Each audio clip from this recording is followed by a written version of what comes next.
tu n'es pas pratiquante, mais tu dis que la culture juive aurait peut-être influencé la personne que tu es. Comment?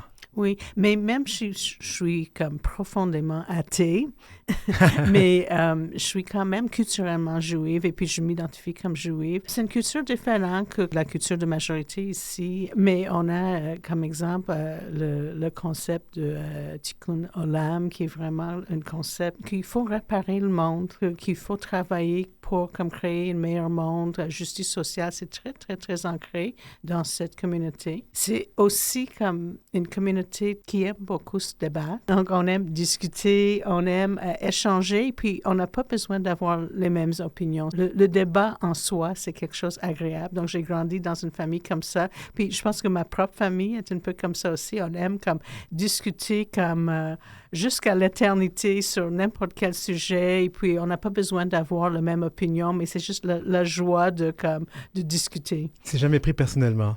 Jamais, jamais, jamais.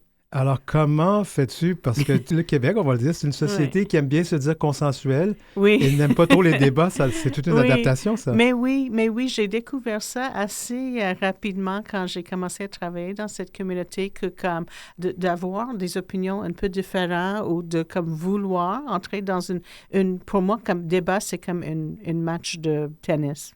Oui, c'est le fun. Comme souvent, c'est perçu un peu comme une attaque au personnel. Oui. Donc, c'est vraiment comme cette idée qu'on doit être tout en consensus.